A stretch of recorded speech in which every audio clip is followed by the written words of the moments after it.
আসসালামু আলাইকুম সুপ্রিয় দর্শক। ইটালিয়ান ডেজার্ট তিরামিসু এতটাই সুস্বাদু এবং মজাদার যে মুখে দিলেই মিলিয়ে যায়। তিরামিসু রেসিপিটি আপনাদের সাথে শেয়ার করছি। তিরামিসু বানাতে লাগবে whipped cream, mascarpone cheese, finger biscuit, room টেম্পারেচারে রাখা 5টি ডিম, কফি এবং চিনি।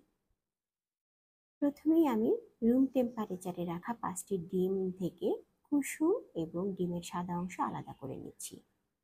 একটি হাঁড়িতে পানি গরম করে তার উপরে একটি বাটি বসিয়ে ডিমের কুসুমগুলা দিয়ে দিচ্ছি হাফ কাপ পরিমাণ চিনি এবং ভ্যানিলা এসেন্স 1 চামচ।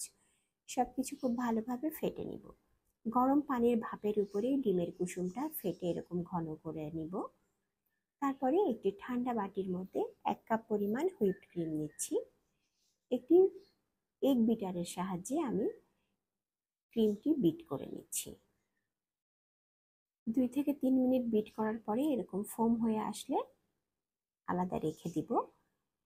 1 কাপ গরম পানির মধ্যে 2 টেবিল চামচ কফি দিয়ে দিচ্ছি। কফিগুলা ভালো করে মিশিয়ে দিব এবং কফির মিশানো পানিটি একটা সাইডে আলাদা করে রেখে দিব। ডিমের যে কুসুমটি ফেটিয়ে রেখেছিলাম তার মধ্যে মাস্কারপনে চিজ দিয়ে দিচ্ছি। চিজ এবং ডিমের কুসুমটি খুব ভালো করে মিশিয়ে নিব। এখন যে ক্রিম দিয়ে ফোম বানিয়ে রেখেছিলাম সেই ফোমগুলাও এই চিজ এবং কুসুমের মিশ্রণের সাথে খুব ভালো করে মিশিয়ে নিব। আলতো হাতে আস্তে আস্তে মিশিয়ে নিব। এখন ফিঙ্গার বিস্কিট নিয়ে নিলাম। ফিঙ্গার বিস্কিট দিয়েই তিরামিসুটা সব থেকে ভালো হয়।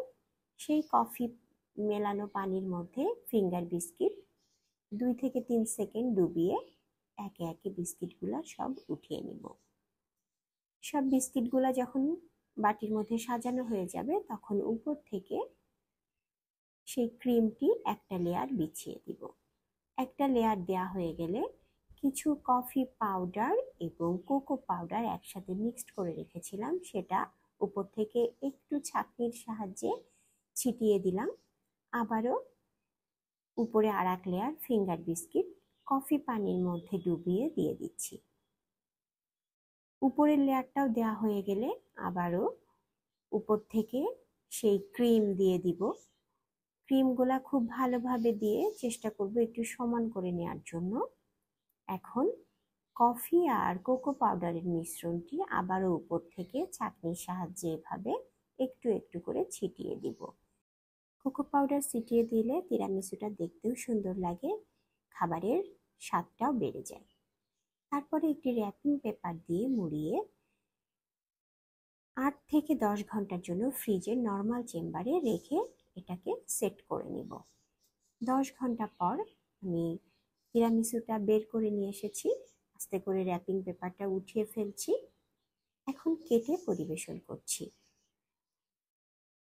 পারফেক্ট তিরামিসুর স্বাদ পেতে হলে আপনাকে অবশ্যই 8 থেকে 10 ঘন্টা ফ্রিজের নর্মাল চেম্বারে সেট করে নিতে হবে। এই তিরামিসুটা খেতে এতটাই সুস্বাদু এবং মজাদার, ছোট থেকে বড় সকলেই খেলে বলবে জাস্ট ইয়াম্মি ইয়াম্মি। আমার রেসিপিটি যদি ভালো লেগে থাকে আমার সাথেই থাকবেন। ধন্যবাদ।